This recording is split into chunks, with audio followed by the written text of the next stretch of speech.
Welcome to Section 420, Talkin Yankees, the podcast. Well, I guess we'll get back on the field. The Yankees taking 2 out of 3 in Milwaukee there, and the offense exploding for a total of 30 runs in the final 2 games, scoring 15 runs apiece there. So the Yankees doing it the football way. So this wasn't the Giants versus the Green Bay Packers. No, this was the Yankees versus the Milwaukee Brewers. So we'll touch base with the team now. As you know, I know a couple of the past few episodes have kind of been some off-the-field stuff. Again, that's why you want to be a podcast subscriber, because the Fritz Peterson story, and then most recently the 100th birthday of Art Shalek, just kind of looking at his life there. So we'll get back onto the field with the team where, you know, they've been sputtering a little bit with the offense, and obviously split a home series against Oakland 2-2, which you cannot do. I mean, it's like one of the worst teams in the league. You cannot split with Oakland at home there. And if you hear fans getting a little antsy, this is like the same Yankees from last year. They were struggling to score runs, and that's true. The whole Houston sweep was an aberration, and it doesn't really count because Houston stinks. So really, what does that mean? All this stuff here, and which, I felt like, all right, relax a little bit. You figure the Yankees are going to come back to earth a little bit, but this is not like the Yankees of last year. And finally, the bats did break out, including some homers by Judge and Rizzo, who we've been kind of waiting on. So kind of dive into all that. Plus, there is a new Yankee there. So Yankees pick up Michael Talkin from the Mets, and he's kind of bounced around a little bit so far, even though the 2024 season just kind of started. So introduce him as well and kind of get into all that stuff. So make sure you're a podcast subscriber. So if you want to get the on-the-field, off-the-field stuff, you got to be a podcast subscriber. So wherever you listen to this right now, Section 420 Talkin Yankees, the podcast. Make sure you subscribe. And then, of course, you have the YouTube channel, Section 420 Talkin Yankees, there as well. Get the visual version of the show there, cover all the bases. So as I mentioned, the Yankees got off to a great start to the season. The offense was looking fluid. They weren't only relying on home runs. You were getting hits with men in scoring position, and mainly I attribute a lot of that was to Volpe as well as Oswaldo Cabrera, just getting singles and doubles with men on base, against something we didn't see last year from them. And of course with Soto, just kind of his influence on the entire lineup, just the way the Yankees were kind of grinding out at bats, seeing a lot of pitches, everything was looking good. And then the offense hit a wall a little bit, and you got to figure this was going to happen because they got up to a great start. So, yes, you're going to come back to earth a little bit, so people had to expect that. It wasn't a reason for people to start panicking. So, the sweep in Houston didn't mean anything. Look, to come out any team like that to start the season in their ballpark, again, even though I know Houston's not having the typical Houston season, it's still the Houston Astros.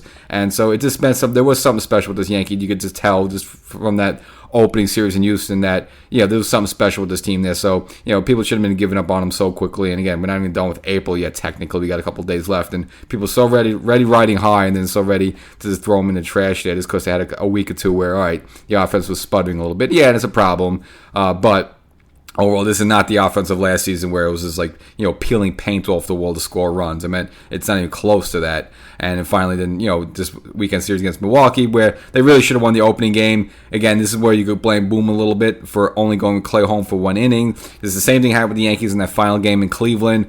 Clay Holmes pitched a ninth inning clean. The Yankees took a nice big lead in the 10th. And instead of going with Clay Holmes, who didn't throw a lot of pitches at all to come out for another inning to close it out, no, he went with Ferguson, and he just had absolutely nothing. The Yankees ended up blowing that game. And this was a similar situation on the Friday night game. The Yankees were down early, claw back, take a lead in the extras there. But unfortunately, the newest Yankee, Mike Talkin, the Mets put him on waivers. The Yankees brought him in there. He's kind of a guy who's just kind of been bounced around because he's a physical specimen. I mean, he's 6'7". He's very lanky there. He's a right-handed, throws hard there. But again, he can't really seem to land the team. Started off the season with the Mets, ironically. Then was designated for assignment by them, was picked up by Minnesota. They ended up designated for assignment, so the Mets picked him back up again. And then the Mets put him for assignment, and then, of course, Brian Cashman now picking him up. So this is like his third team this season. So Tonkin's, kind of made the rounds a little bit, and he's 34 years old, so he's not a spring chicken, but it just seems like there's a lot there. People, just feel that there's something there, at least worth taking a shot with him. But unfortunately, he would end up blowing the save in the first game there, and ended up taking the loss in the 11th inning, and the Yankees losing there the Friday night game. But then come back, of course, Boone tweaks the lineup a little bit, takes a couple of struggling players such as like Rizzo, puts him further down the lineup, and actually brought Verdugo up as the cleanup hitter, and Verdugo paid dividends, hitting a home run in the game. Judge also with a little excuse me home run, sort of a check swing on a breaking ball there, and the Yankee offense busts out. scoring 15 runs, which is more than enough for Rendon, who turned in another good performance. And some of the bright spots of this Yankee season so far this season has been Rendon. Pretty giving you good quality starts out each time and going a little deeper and deeper each time there. And even Nestor Cortez most recently, I know he took a loss in the Bronx, his first loss in Yankees at Yankee Stadium since 2022. But overall now, after a couple of mediocre starts to the season, now you see him starting to settle down. He just hasn't really been getting any run support, but overall he's been throwing much better there. So hopefully he can just build up on that. And again, really the rest of the Yankee rotation, I know maybe Louis Heald had his first kind of, I guess we could say not too good start in Milwaukee. But overall he's been okay. And even in this final game, Stroman couldn't give you much length. But overall, the Yankee rotation has been okay. It's just that little bit of stretch here where the bats weren't able to get going. But again, it definitely got going in the Saturday game there, winning 15-3. And then, of course, bats busting out again. But it just took them a little bit longer to get it going in the Sunday game. The Yankees, did get a lead early thanks to Judge with another home run, his second home run in consecutive games. Milwaukee would come back, and including a home run with Jake Bauer with home run power. You may remember him from last season. Again, he's now with the Milwaukee Brewers. Tied the game 4-4, but then eventually the Yankee offense would tee off on the Milwaukee bullpen. Thanks to another home run by Anthony Rizzo, who again, just like Judge, hitting home runs on back-to-back nights, and hopefully maybe him dropping down the lineup a little bit. Maybe it was a bit of a wake-up call, or maybe it's just him just seeing different pitches now, being a little bit more focused.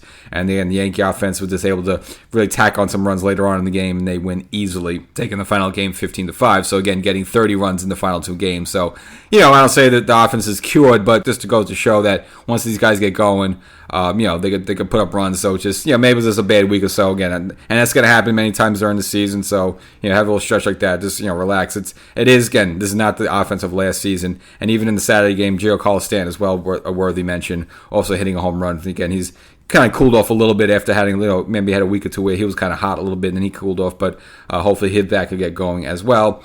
So now the Yankees sitting at 19-10, so 9 games above 500.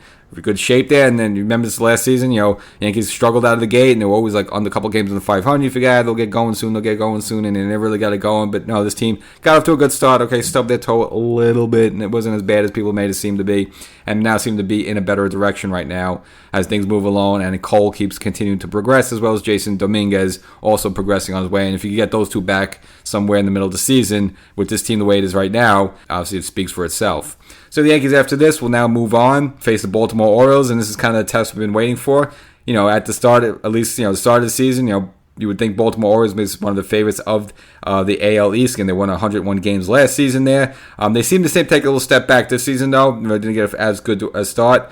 And, of course, they brought up, their rookie phenom, Jackson Holiday, a couple of weeks ago. But, obviously, he's just been a disaster. So they actually had to send him down a couple of days ago. So the Yankees will miss Jackson Holiday. And, maybe that's good news, maybe it's bad news for the Yankees, because if he was struggling, obviously, you want him in the lineup. But, versus someone else is a little bit more confident. Now, Baltimore's sitting a couple of games less than the Yankees. So they're 17-10. So they have 2 games less than the Yankees there. So Yankees just 2 games better than them. But pretty much these teams, record-wise, evenly matched. But, of course, this is what you want to see. This is the showdown, because Baltimore, they were the AL East champions last season. The Yankees finished in 4th. Now, obviously, if the Yankees want to go all the way this season or have a big year, obviously you assume they want to be the AL East champ. So this is a good first showdown, a little test of strength there in the Baltimore backyard. Now, again, the season, I gave you some of the stat casts. Projected the Yankees have 90, it was about 94, 95 wins and winning the AL East. There was another stat site, this is again off the top of my head, had the Yankees winning only like 88 games, but even though they won 88 games, still winning the AL East. So it seemed at least a lot of the projections were the Yankees were going to win the AL East. Now,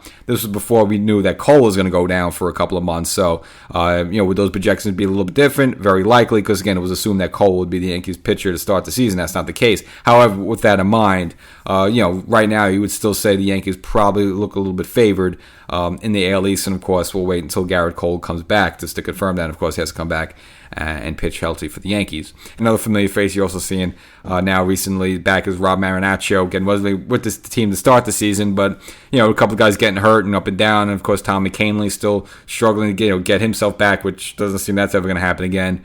And, the Yankees are just trying to piece this all together. Of course, big loss there with Loizaga. So just, Yankees are going to be shuffling a lot of arms in and out here. And then, you might get someone like Dennis Santana. You ride him a little bit, then he gets cold. And you bring Ian Hamilton a little bit. You ride him a little bit. Maybe he gets cold. And so you just got to nitpick. So, this is probably what Cashman's going to have to do for a while until they get a stable bullpen and maybe make some more moves by the trade deadline. So that's the episode. Yankees kind of maybe right the ship a little bit. You have a big offensive explosion there in Milwaukee.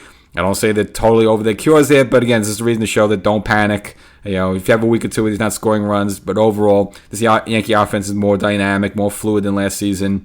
And even Gleyber Torres maybe getting the bat going finally because, he was really a little bit on life support there. But, a big hit also in the Saturday game there with bases loaded there. So if you get him going along, that's pretty good. And this, this maybe gets Judge to finally start waking up because really Judge has been the one that you think really been the biggest surprise. Is, he's getting an occasional home run, but hitting like 200 there. But he's starting to hit the ball a little bit better now. So you get him going. Soto's been fine, and then I think all the other pieces fall into place there. Even with Volpe with a home run, he just continues to pick it up a little bit after again maybe having a couple of games where he kind of sputtered a little bit. But overall, I think the offense will be fine. So then a lock horns in Baltimore, and we'll see how it goes. Catch you next time.